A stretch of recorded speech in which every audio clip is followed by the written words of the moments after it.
Puigdemont should be out of prison soon, at least according to his German lawyer. Hello, and welcome to Catalan News.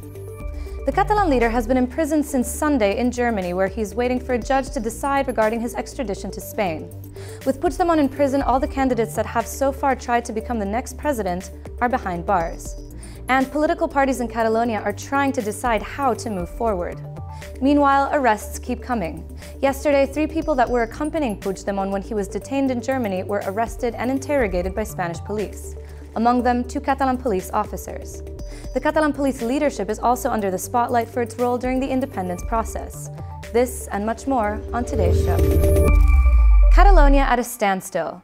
There is no government, half of the political class has lost its leadership to prison or exile, and dialogue is still difficult to achieve.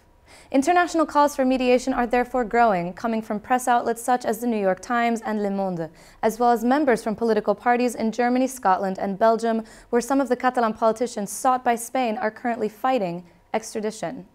Amid arrests and confusion, will Catalans be able to form a new government? Tensions in Catalonia peaked once again over the past week. 5 pro-independence officials were sent to prison.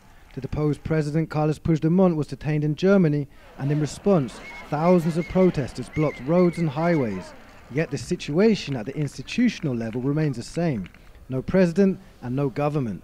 Pro-independence parties have enough seats in parliament to appoint a head of government, but all their candidates have been blocked by the Spanish judiciary. Now old names are on the cards again. For instance, Jordi Sanchez, the activist jailed since mid-October. Following a UN ruling calling on Spain to respect his political rights, his party is now bringing the case to the Constitutional Court. Puigdemont's bid for office could also be revived after his detention. Today, his lawyer was also optimistic that the pro-independence leader could soon leave prison. 50 Flemish politicians sent a letter to the Spanish government in which they denounced the persecution of democratically elected politicians. In Spain, Puigdemont has few reasons to be optimistic. 3 of his travelling companions were arrested for some hours yesterday and might be charged for allegedly helping him. Catalan police leaders are also under investigation. In their case, the judge says they failed to stop the independence referendum last October. Meanwhile, Esquerra Republicana, the main political ally of Puigdemont's party, stressed once again that what matters the most to them is not the name of the next president, but recovering the government. But as the current stalemate shows, electing a president is, if anything, a matter of which name is viable. A left-wing community center usually frequented by pro-independence supporters in Barcelona was burned down last night following a blaze that members deem as a fascist attack.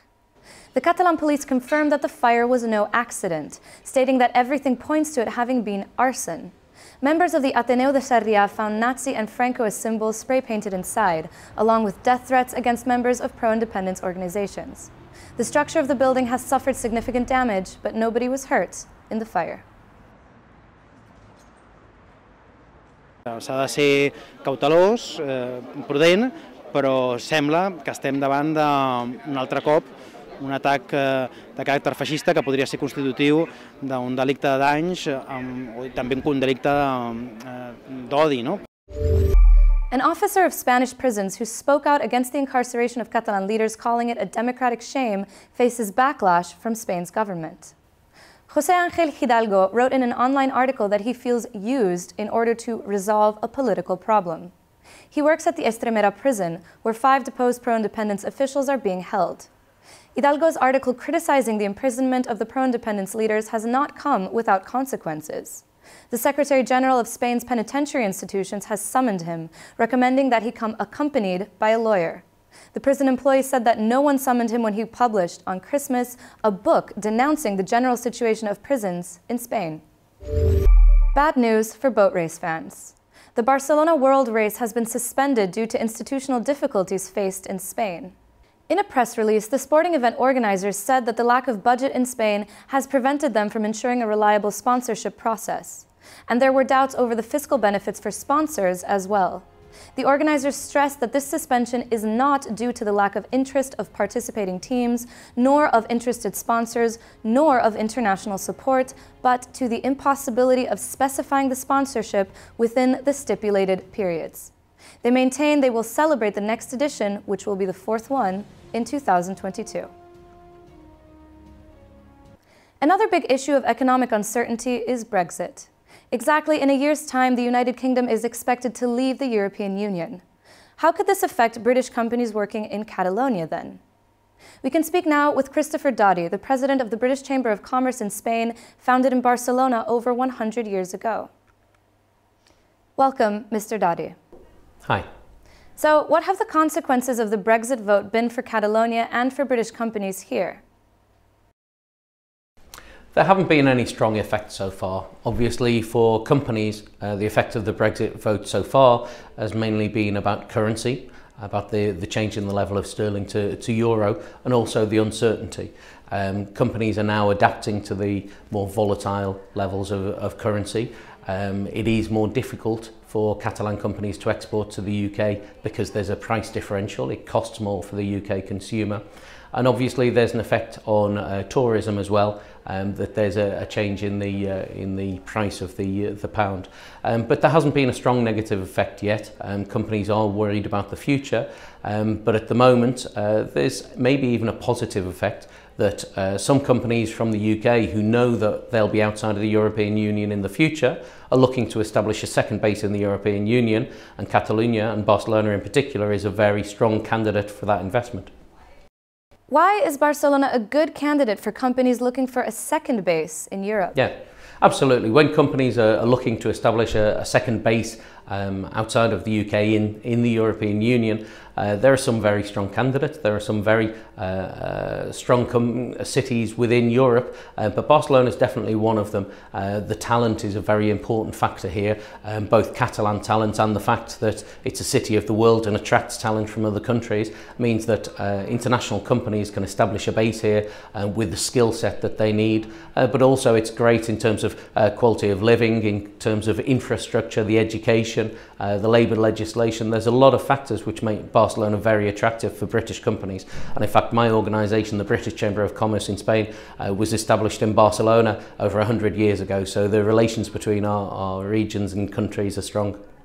And what about the political situation in Catalonia? Currently we don't have a government, so how does this affect British companies?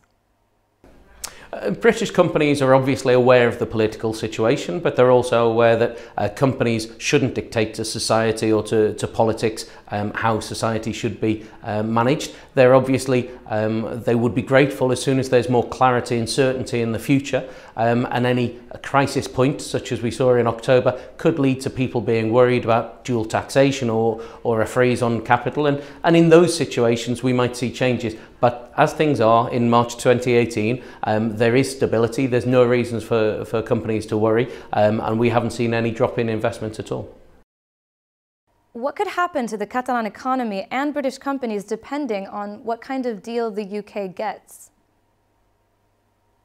Well, if you ask our members, if you ask the British companies who are invested in Catalonia, there's a big difference between a hard Brexit and soft Brexit. I know politicians don't like those phrases, but a soft Brexit where the UK leaves the political institutions in Europe but remains part of the single market, for example, in the customs union, that wouldn't worry companies too much. But it looks like the UK government is focused on a hard Brexit, leaving those trading blocks, and that would be very worrying. It would mean that just-in-time processes, particularly for products, wouldn't work anymore. There are a lot of fruit and vegetable producers in Catalonia who sell into British supermarkets, and if suddenly their products have to wait an extra day, an extra 2 days at the ports to enter the UK, that changes their whole business model. Another example is the automotive sector. Catalonia is very strong in automotive production, as is the UK, and there are a lot of synergies. There are some there are some parts of cars that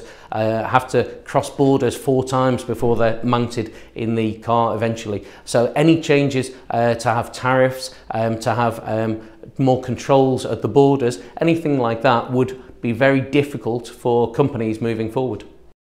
Thank you for joining us here today. Absolute pleasure. Thank you. Easter's almost here, and if you're watching us from the US, now you have even more options to come visit. On Wednesday, the low-cost Level airline began a new route from Barcelona to the United States city of Boston. One of the long-haul company's Airbus planes took off from Barcelona's El Prat airport at around 4:20 p.m. with over 300 passengers on board, all of the seats available on the flight. Level's new Barcelona-Boston route features 2 flights a week on Wednesdays and Fridays. The Barcelona-Boston route expands the airline's offer that already includes flights to Buenos Aires, San Francisco, Punta Cana, and Los Angeles, although the latter only runs during the summer months. Let's change topic now. A Catalan NGO has been saving lives in the Mediterranean since the refugee crisis started. They were first basically saving people using small rubber boats and leaving from the Greek coast. Then they got the support of many citizens and were able to purchase bigger ships to rescue people in sinking boats in the middle of the Mediterranean. But they are now unable to help any longer.